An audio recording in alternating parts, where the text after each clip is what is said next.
Hi, welcome to Aims vlog. കഴിഞ്ഞ വീഡിയോയിൽ, അതായത് ടീച്ചേഴ്സ് റിക്രൂട്ട്മെൻറ്റിൻ്റെ വീഡിയോ നമ്മൾ റിപ്പോർട്ട് ചെയ്തതിന് ശേഷം ഒരുപാട് പേര് എന്തെല്ലാമാണ് ഇൻ്റർവ്യൂവിന് പോകുമ്പോൾ ഒരുങ്ങേണ്ടത്, ടിപ്സിനെ കുറിച്ച് പറയാമോ, എന്തൊക്കെയാണ് ഇവിടുത്തെ സിലബസും കാര്യങ്ങളൊക്കെ എന്നോട് ചോദിക്കുകയുണ്ടായി. അപ്പോൾ അങ്ങനെയുള്ളവർക്ക് ഒരു റിപ്ലൈയുമായിട്ടാണ് ഞാൻ ഇന്ന് വന്നിരിക്കുന്നത്. നിങ്ങളോട് ഈ വീഡിയോ ഷെയർ ചെയ്യുന്നത് ഇവിടെ 13 ഇയേഴ്സ് ഓഫ് എക്സ്പീരിയൻസ് ഉള്ള ഒരു സാറാണ്. ഈ വീഡിയോയിൽ നിങ്ങളോട് സാറിൻ്റെ എക്സ്പീരിയൻസ് ഷെയർ ചെയ്യാൻ പോകുന്നത്. അപ്പോൾ നിങ്ങൾ എന്തൊക്കെയാണ് പ്രിപ്പയർ ചെയ്യേണ്ടതെന്നും ഇൻ്റർവ്യൂവിന് പോകുന്നതിന് മുമ്പ് നിങ്ങൾ ഏതൊക്കെ ക്രോസ് ചെക്ക് ചെയ്യണം, ഏതൊക്കെ റെഫർ ചെയ്യണം എന്നുള്ളതൊക്കെ എല്ലാം സാർ നിങ്ങളോട് ഷെയർ ചെയ്യുന്നതാണ്. വീഡിയോയിലേക്ക് പോകുന്നതിന് മുമ്പ് ചാനൽ ആദ്യമായാണ് കാണുന്നതെങ്കിൽ സബ്സ്ക്രൈബ് ചെയ്യാനും വീഡിയോ ഇഷ്ടമായ ലൈക്ക് ചെയ്യാനും മറക്കരുത്. സോ വീഡിയോയിലേക്ക് പോകാം. സുഹൃത്തുക്കളെ, എൻ്റെ പേര് ഷൈജു വെള്ളല്ലൂർ. കഴിഞ്ഞ ഒരു 12 വർഷത്തിലേറെയായി ഞാൻ മാൽദീവ്സിൽ അധ്യാപകനായി ജോലി ചെയ്തു. ഈ കഴിഞ്ഞ കാലങ്ങളിൽ ഞാൻ ആർജിച്ചെടുത്ത കുറച്ച് അറിവുകൾ മാൽദീവ്സിലേക്ക് വരാൻ ആഗ്രഹിക്കുന്ന ഉദ്യോഗാർത്ഥികൾക്കും ഇൻ്റർവ്യൂ കഴിഞ്ഞ് അപ്പോയിൻമെൻറ്റ് ലെറ്ററിന് വേണ്ടി കാത്തിരിക്കുന്നവർക്കുമായി ഷെയർ ചെയ്യുന്നതിന് വേണ്ടിയാണ് ഞാൻ ഈ വീഡിയോ ചെയ്യുന്നത്. നമുക്കെല്ലാവർക്കും അറിയാം, മാൽദീവ്സിൽ ജോലി ചെയ്യുന്ന അധ്യാപകരിൽ ഏറിയ പങ്കും കേരളത്തിൽ നിന്നുള്ളവരാണ്. അതിന് പല കാരണങ്ങളുണ്ട്. ഒന്ന്, നമുക്ക് നമ്മുടെ യാത്രാ സൗകര്യവും വളരെ എളുപ്പത്തിൽ എത്തിച്ചേരാൻ പറ്റുന്ന ഒരു അയൽരാജ്യമായതുകൊണ്ടാണ്. നമ്മുടെ നാട്ടിൽ നിന്ന് മാൽദീവ്സിലേക്ക് വരുന്ന അധ്യാപകർക്ക് CBSE അനുഭവ സമ്പത്ത് കൂടുതലാണ്. പക്ഷേ നമ്മുടെ നാട്ടിലെ CBSE സിലബസും മാൽദീവ്സിലെ സിലബസും തമ്മിൽ ഒരുപാട് വ്യത്യാസമുണ്ട്. നമ്മുടെ നാട്ടിൽ 80% സ്കൂളുകളും പിന്തുടരുന്നത് ടീച്ചർ സെൻറ്റേർഡ് ലേണിംഗ് ആണ്. എന്നാൽ ഇവിടെ അതിൽ നിന്നും വ്യത്യസ്തമായി സ്റ്റുഡൻറ്റ് സെൻറ്റേർഡ് ലേണിംഗ് ആണ് ഇവർ പിന്തുടരുന്നത്. കഴിഞ്ഞ 2013 മുതൽ മാൽദീവ്സിൻ്റെ പാഠ്യരീതി അടിമുടി മാറ്റപ്പെട്ടു. വളരെ വിപ്ലവാത്മകമായ ഒരു മാറ്റം മാൽദീവ്സിൻ്റെ പാഠ്യപദ്ധതിയിലും സിലബസിലും നമുക്ക് കാണാൻ കഴിയും. ഇപ്പോൾ ഇവിടെ കീ സ്റ്റേജ് ബേസ്ഡ് ക്ലാസ്സുകളാണ് മുന്നോട്ട് കൊണ്ടുപോകുന്നത്. കീ സ്റ്റേജ് 1 മുതൽ 7 വരെ കീ സ്റ്റേജ് ബേസ്ഡ് ലേണിങ്ങിനാണ് ഇവർ കൂടുതൽ പ്രാമുഖ്യം കൊടുക്കുന്നത് എന്ന് സാരം. കീ സ്റ്റേജ് ബേസ്ഡ് ലേണിംഗ് എന്നാൽ ആക്ടിവിറ്റി സെൻറ്റേർഡ് ലേണിംഗ് എന്നും, അസസ്മെൻറ്റ് എന്ന് പറയുന്നത് ഫോർമേറ്റീവ് അസസ്മെൻറ്റ് മോഡലിലാണ് ഇവർ മുന്നോട്ട് നയിച്ചുകൊണ്ടിരിക്കുന്നത്. ഓരോ ക്ലാസ്സുകളിലും വ്യത്യസ്തമായിട്ടുള്ള അസസ്മെൻറ്റ് ക്രൈറ്റീരിയകളുണ്ട്, ആക്ടിവിറ്റീസ് ഉണ്ട്, ടീച്ചിങ് സ്ട്രാറ്റജീസ് ഉണ്ട്.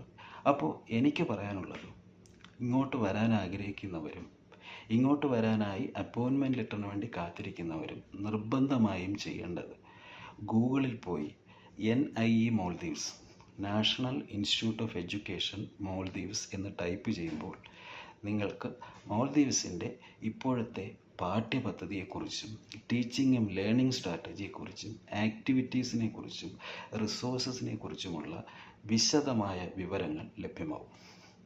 അപ്പോൾ ഇങ്ങോട്ട് വരാൻ ആഗ്രഹിക്കുന്നവരും ഇങ്ങോട്ട് വരാൻ ഇൻ്റർവ്യൂ കഴിഞ്ഞ് അപ്പോയിൻമെൻറ്റ് ലെറ്ററിന് വേണ്ടി കാത്തിരിക്കുന്നവരും നിർബന്ധമായും മേൽപ്പറഞ്ഞ സൈറ്റിൽ പോയി ഈ പറയുന്ന പാഠ്യപദ്ധതിയെക്കുറിച്ച് ഒരു ഏകദേശ ധാരണ ഹൃദിസ്ഥമാക്കുന്നത് വളരെ അഭികാമ്യമാണ്.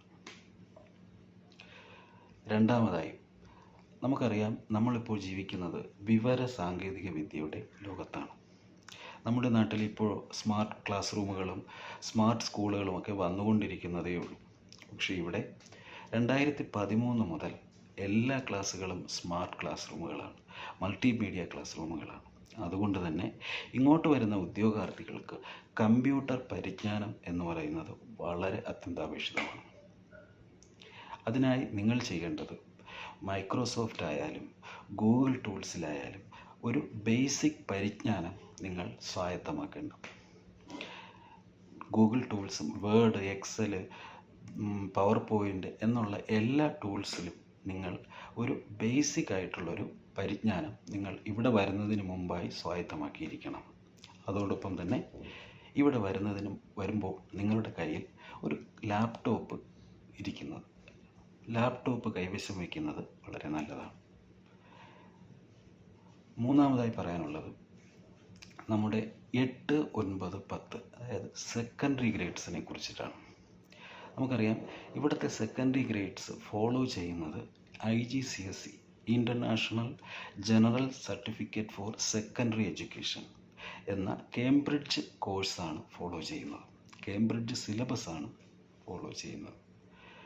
അപ്പോൾ ഇങ്ങോട്ട് വരാൻ ആഗ്രഹിക്കുന്നവരോ അല്ലെങ്കിൽ ഇൻ്റർവ്യൂ കഴിഞ്ഞ് അപ്പോയിൻമെൻറ്റ് ലെറ്ററിന് വേണ്ടി കാത്തിരിക്കുന്നവരോ നിർബന്ധമായി ഗൂഗിളിൽ പോയി IGCSE കേംബ്രിഡ്ജ് സിലബസ് അല്ലെങ്കിൽ കേംബ്രിഡ്ജിൻ്റെ പാസ് പേപ്പേഴ്സ് നിങ്ങൾ ഡൗൺലോഡ് ചെയ്യുകയോ റെഫർ ചെയ്യുകയോ ചെയ്യുന്നത് വളരെ നല്ലതായിരിക്കും. അതത് സബ്ജക്റ്റ്, നിങ്ങൾ ഏത് സബ്ജക്റ്റാണോ നിങ്ങളുടെ പ്രിഫറൻസ്, ആ സബ്ജക്റ്റിലെ പാസ് പേപ്പറുകൾ, അതിലെ way of questioning, marking scheme, ഇതെല്ലാത്തിനും നിങ്ങൾ വളരെ അവധാനതയോടെ നിങ്ങൾ മനസ്സിലാക്കിയിരിക്കുന്നത് നിങ്ങളുടെ മുന്നോട്ടുള്ള ജീവിതത്തിന് വളരെ അഭികാമ്യമായിരിക്കും. മൂന്നാമതായി പറയാനുള്ളത് നമ്മുടെ ക്ലാസ് റൂം മാനേജ്മെൻറ്റിനെ കുറിച്ചാണ്. ഒരു വിഭാഗം ആൾക്കാർ, ഒരു വളരെ കുറഞ്ഞ ആൾക്കാർ, മൈക്രോസ്കോപ്പിക് മൈനോറിറ്റി എന്നോ അല്ലെങ്കിൽ വളരെ ഒരു അതിസൂക്ഷ്മ ന്യൂനപക്ഷമെന്നോ ഒക്കെ നമുക്ക് പറയാൻ പറ്റുന്ന കുറച്ച് ആൾക്കാർ ഇവിടെ വരുന്ന സമയത്ത് അവർക്ക് ക്ലാസ് റൂം മാനേജ്മെൻറ്റ് എന്ന് പറയുന്നത് വളരെ ഒരു ബാലികേറ മലയായി തോന്നാറുണ്ട്. അതിന് നിങ്ങൾ ചെയ്യേണ്ടത്, നിങ്ങളിവിടെ വരുന്നതിന് മുന്നോടിയായി മേൽപ്പറഞ്ഞ NIE മാൽദീവ്സ് സൈറ്റിനകത്ത് ലെസൺ പ്ലാനിങ്ങിൻ്റെ ഫോമാറ്റ് കൊടുത്തിട്ടുണ്ട്.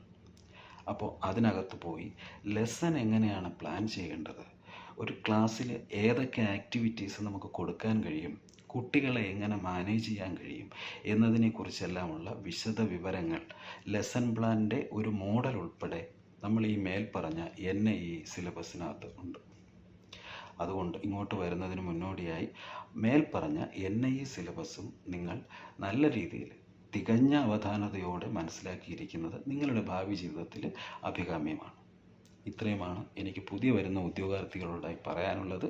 നിങ്ങൾക്ക് എല്ലാവിധ നന്മകളും നേരുന്നു. നിങ്ങൾക്ക് നല്ല ഒരു ഭാവിയും നേരുന്നു. നമസ്കാരം.